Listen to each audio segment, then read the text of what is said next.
Halo sahabatku yang terkasih, jumpa lagi bersama saya Jonsung, Jesus My Savior. Sahabatku yang terkasih, saya mendapatkan kiriman video kembali seorang pendeta ya, insinyur, doktor katanya apalah segala macam ini. Tapi dia khotbahnya ini saya lihat tidak ada dasar Alkitabnya ya. Nah, sebelum saya komen lebih lanjut, coba Anda lihat ini khotbahnya ini. Tanggal 15 April 2020 di Indonesia, Cindy Jacob dan Chuck Pierce bernubuat untuk Indonesia. Cindy Jacob bernubuat bahwa setelah COVID-19 selesai, Tuhan Yesus akan mencurahkan Roh Kudus secara besar-besaran atas Indonesia. Ya, ini pendeta ini kemarin bulan lalu nggak salah apa 2 bulan lalu yang khotbah bilang menghardik corona, akan berhenti corona dan krisis ekonomi, disuruh Tuhan Yesus begini-begini bernubuat dan para nabi Cindy Jacob, Jack Pierce apa segala macam, katanya selesai pasca nanti akan selesai, COVID tidak selesai. Tapi dia pas ini dia buat lagi video khotbah dia untuk mengklaim bahwa Cindy Jacob lagi katanya bernubuat setelah COVID, setelah corona ini akan terjadi pencurahan Roh Kudus besar-besaran di Indonesia. Bagaimana ini nabi-nabi palsu ini selalu bernubuat tapi tidak terjadi, tapi tidak tahu malu juga gitu loh. Tidak ada rasa menyesal, tidak ada merasa bersalah. Dan lebih bodohnya lagi, terlalu banyak orang yang mau ngikutin dia. Ini aneh, benar-benar aneh. Padahal di dalam Matius pasal 7 ayat 22-23 udah bilang, pada akhir zaman nabi-nabi palsu itu akan berkata, kami bernubuat demi namamu Tuhan, melakukan mujizat demi namamu Tuhan, mengusir setan demi namamu. Jangan percaya, hanyalah engkau pembuat kejahatan. Masih saja. Nah, coba kita dengarkan lagi lah. Bagaimana ini? Yaitu Pentakosta yang ketiga. Kalau Pentakosta pertama terjadi di kamar loteng Yerusalem, Pentakosta kedua terjadi di Los Angeles, Azusa Street. Oke. Kita bilang begini, lihat. Pentakosta pertama memang betul terjadi di Yerusalem karena itu tercatat di Alkitab. Ya. Tercatat di Alkitab. Saya percaya karena dasar iman saya itu Alkitab. Tapi Pentakosta kedua, dia katakan bahwa terjadi di Los Angeles, Azusa Street. Di mana dasar firman Tuhannya gitu loh. Yang saya baca di dalam Alkitab, saya temukan Pentakosta ya terjadi hanya di Yerusalem. Nah, pencurahan Roh Kudus, baptisan Roh Kudus terjadi 4 kali. Setelah itu tidak ada lagi, 4 kali saja. Anda perhatikan. Jadilah saksiku di Yerusalem, Samaria, Yudea dan ujung bumi. Jadi hanya 4 kali. Di Yerusalem, Kisah Rasul pasal 2 hari Pentakosta. Samaria, Kisah Rasul pasal 8. Kisah Rasul pasal 10 Kaisaria, ibu kota Yudea. Dan Kisah Rasul pasal 19 di kota Efesus mewakili ujung bumi, non-Israel. Anda baca di dalam Alkitab, setelah hari Pentakosta terjadi pencurahan Roh Kudus di Yerusalem, selanjutnya tidak ada lagi pencurahan Roh Kudus di Yerusalem. Otomatis orang yang percaya kepada Tuhan Yesus Kristus menerima Roh Kudus. Karena ya, ketika kamu percaya, kamu dimateraikan dengan Roh Kudus. Efesus 1 ayat 13 jelas. Ketika kamu percaya, kamu diberinya kuasa untuk menjadi anak-anak Allah. Yohanes 1 ayat 12. Bagaimana orang udah percaya, lalu harus tunggu lagi pencurahan Roh Kudus? Dan terminologi ini salah. Nah, apa yang diklaim yang terjadi di Azusa Street itu bukan pencurahan Roh Kudus, tapi sebenarnya itu adalah kesurupan. Anda perhatikan di sini. Di dalam buku The Holiness Pentecostal Tradition, halaman 102 dan 103, ini diterjemahin ke bahasa Indonesia lah ya. Sungguh menarik untuk dicamkan bahwa ketika Charles Parham itu adalah gurunya William Seymour, mengunjungi Azusa Street pada Oktober 1906. Ia justru sangat kecewa dengan apa yang disebut adegan-adegan stan di pertemuan kemah remang-remang. Jadi mereka buat itu, tempat Azusa Street itu, tempat remang-remang. Ya, kita tidak tahu. Mungkin ya seperti gereja-gereja sekarang yang buat lampu itu remang-remang kayak diskotik, gedeng-gedeng, geleng-geleng gitu ya, bisa aja. Dan teriakan-teriakan kejang-kejang para spiritual. Jadi orang itu teriak, tak terkendali, kejang-kejang, jatuh, gelepar-gelepar. Yang telah menyerbu kebaktian tersebut. Walaupun Seymour mengakui Parham sebagai pencetus gerakan tersebut, maksudnya gurunya, dia mengakui William Seymour ya. Tapi para pemimpin Azusa Street menolak Charles Parham. Selama sisa hidupnya, Parham menentang kebaktian-kebaktian di Azusa Street sebagai pelacuran kekuatan rohani. Anda lihat, Parham sendiri tidak setuju. Karena sudah tak terkendali. Orang gelepar-gelepar jatuh-jatuh. Charles Parham tidak setuju. Padahal dia ada bapak Pentakosta.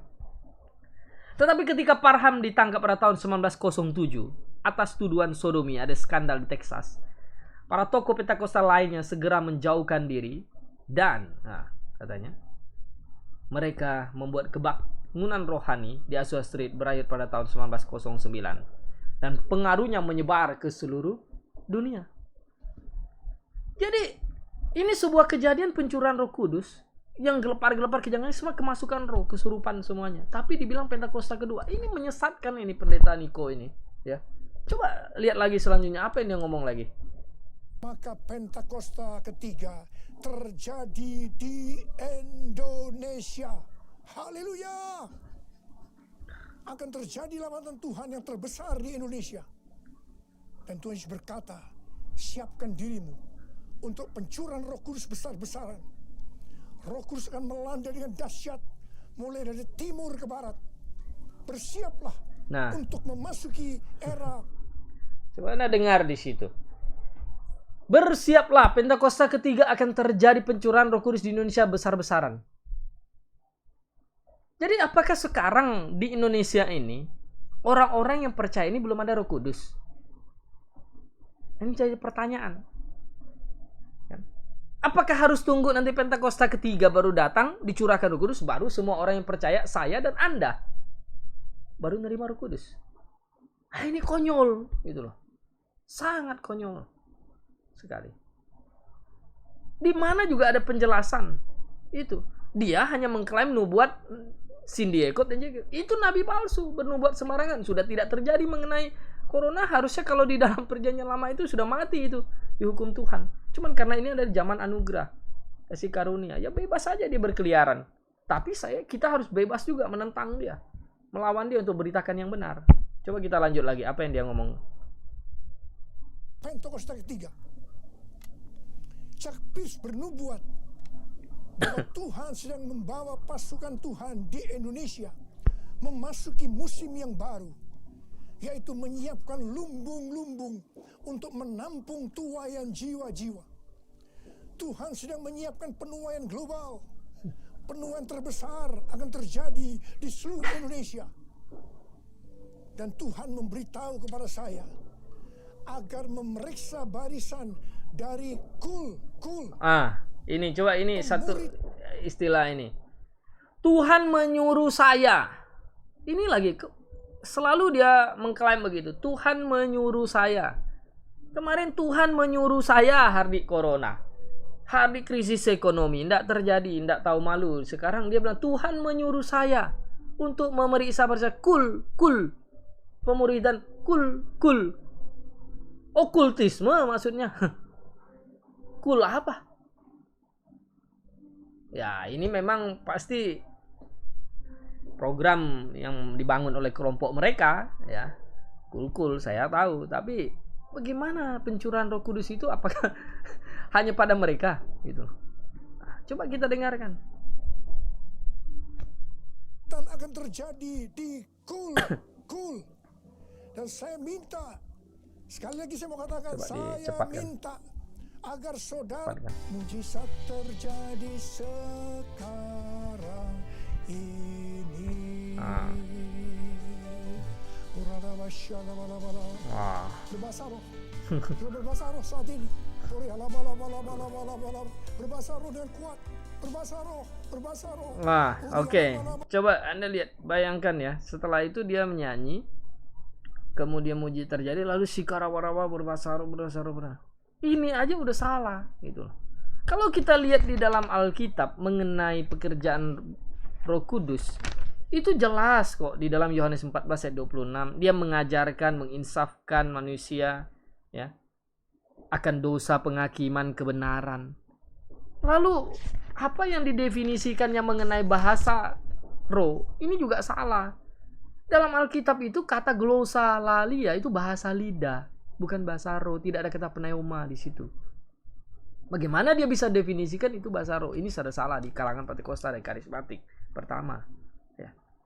Kalau kita lihat juga bahasa lidah yang dilakukan oleh murid-murid Yesus itu berbahasa asing, orang Parsia, Elam, Mesopotamia, Kapadokia, dan seterusnya.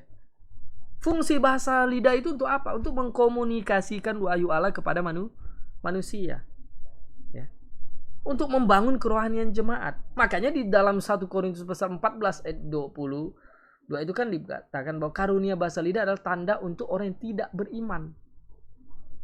Nah, jadi orang yang bisa bahasa lidah itu untuk orang yang tidak beriman. Bukan tidak beriman, salah imannya ini. Ya.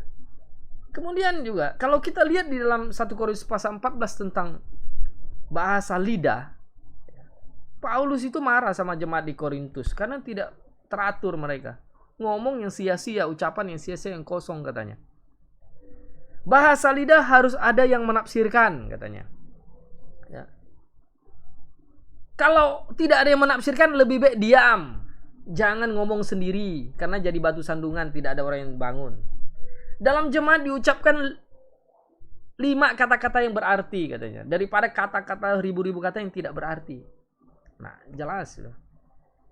Kalau orang mau berkata-kata bahasa lidah sebanyaknya 3 orang, seorang demi seorang ngantri. Bukan semuanya. Ayo mari, masaro, syakalala, syakalala, syakalala, syakalala. Ayo mari. Bahasa lidah itu bukan pakai kita. Ayo mari belajar langsung kita mau syarara segala macam. Tapi itu karunia langsung otomatis dari Tuhan yang kasih, bukan kita yang mau pakai gitu loh. Apa juga artinya? Nah, aturannya itu jelas kok di dalam Alkitab kok. Kalau tidak ada yang nafsirkan, diam. Nah, segala macam itu udah jelas. Saya ini sebenarnya pikir orang yang bahasa lidah di kalangan karismatik dan teman-temannya itu, pertama itu mereka itu buat-buat. Syakalalalala, lama-lama, raba-raba, lama-lama, sandal-lama, laba-laba, sarang laba-laba kali. Ya. Dibuat-buat, atau dia ini apa? Ada sakit jiwa, ngomong sendiri, stres, delusi, waham. Orang kena skizofrenia atau halusinasi. Atau iblis yang kasih dia pakai.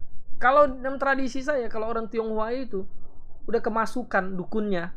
Wah, oh, itu biasa saya lihat. Kemudian nanti dia bisa buat hal-hal yang aneh-aneh. Ya, dia tusuk sana, tusuk sini. Itu tidak beda jauh sebenarnya.